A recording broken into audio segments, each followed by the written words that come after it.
Vijayawada university మంచి భవిష్యత్తు కోసం తెలుగు విద్యార్థులు ఇష్టపడే యూనివర్సిటీ.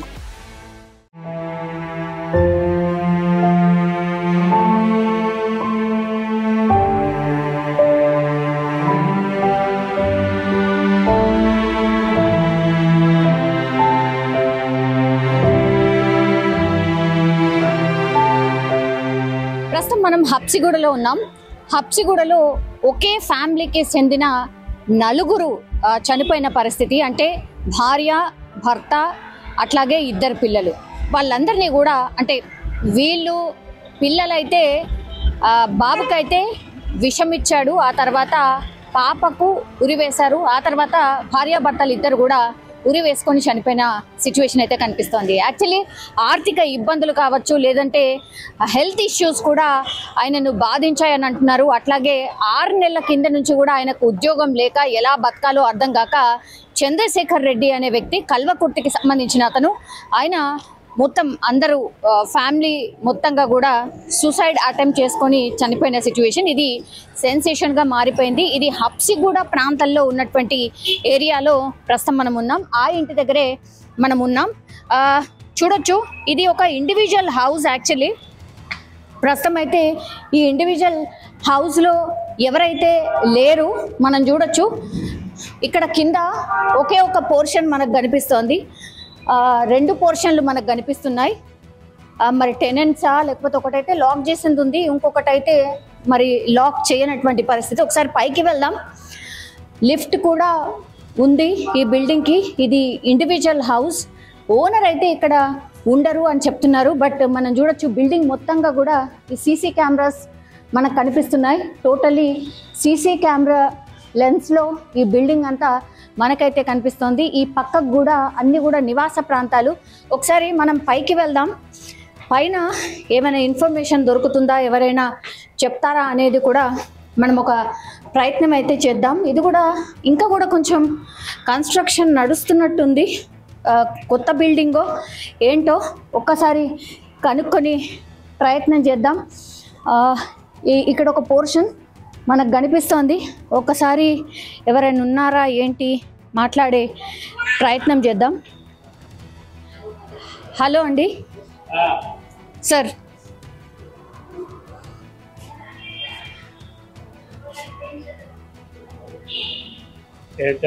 సార్ సార్ నమస్తే సార్. సార్ నమస్తే సార్. ఓనరా సార్? ఓనర్ బయటికి పోయిండు. అచ్చా, ఓకే. వాళ్ళు మా ఇంట్లో రెంట్కి ఉన్నారు.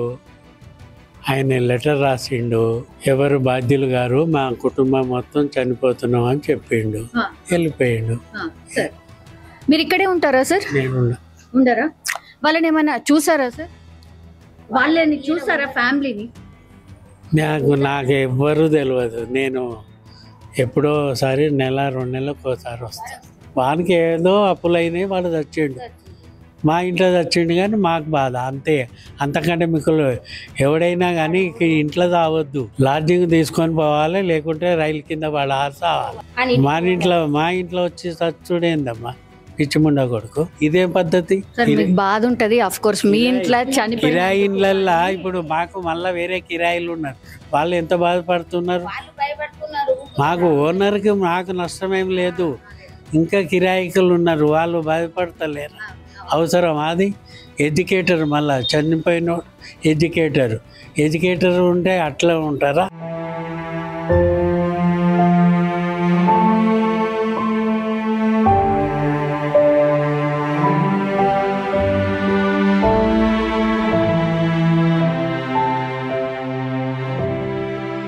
ఒకసారి పైకి వెళ్ళి చూద్దాం. యాక్చువల్లీ ఇందులో పోర్షన్స్ కూడా ఉన్నాయి, మనం చూడొచ్చు. Lift 3rd floor. ఎస్, పెంట్ హౌస్లో ఉంటుండేనట. సో ఇక్కడున్న కిరాయి వాళ్ళు కూడా చాలా మంది భయపడిపోతున్నారు. ఓనర్ యొక్క బంధువు అనుకుంటా, అంటే ఇన్సిడెంట్ జరగగానే వాళ్ళు కూడా వచ్చి మరి ఏమైంది ఏంటి కనుక్కునే ప్రయత్నం అయితే చేస్తున్న సిచ్యువేషన్ అయితే మనకు కనిపిస్తోంది. ఇది 3 ఫ్లోర్డ్ బిల్డింగ్. ఓకే, వాళ్ళ అబ్జెక్షన్ అయితే ఏం చెప్పట్లేదు. సరే మీరైతే వచ్చారు కదా చూసి వెళ్ళండి అనేటువంటి మాట చెప్తున్నారు. సో ఇది వాళ్ళు ఉన్నటువంటి పోర్షన్. ఇది మనం చూడొచ్చు కంప్లీట్లీ. ఇది పెంట్ హౌస్.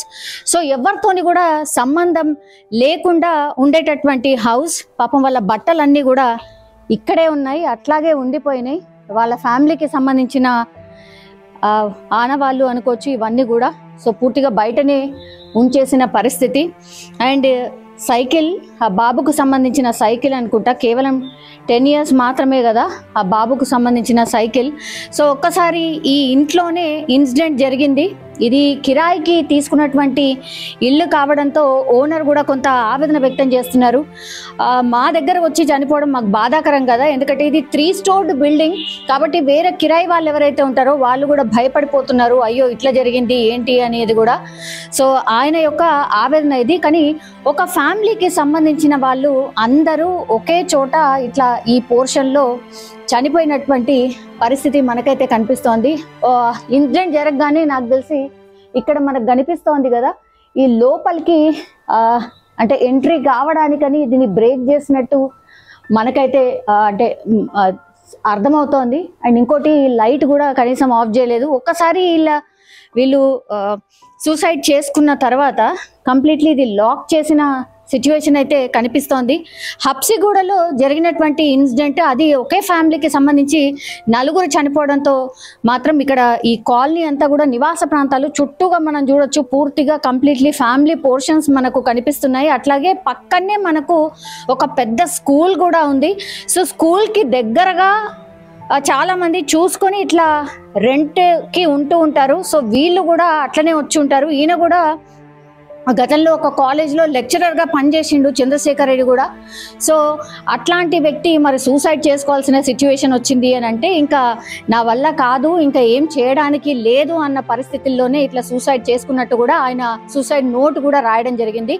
సో సూసైడ్ నోట్లో ఆయన క్లియర్గా చెప్పిండు, నా చావుకి ఎవరు కూడా కారణం కాదు, ఇట్లా నాకు ఇవన్నీ ఇబ్బందులు ఉన్నాయి ఆర్థికంగా, అండ్ దాని తర్వాత నాకున్నటువంటి హెల్త్ ఇష్యూస్ వల్ల కూడా మానసికంగా అన్ని తీర్లా నేను కుంగిపోయాను, కాబట్టి మా ఫ్యామిలీ అంతా కూడా మేము సూసైడ్ చేసుకుంటున్నాం, అందరూ నన్ను క్షమించండి అంటూ రాసిపెట్టి చనిపోవడం అయితే జరిగింది.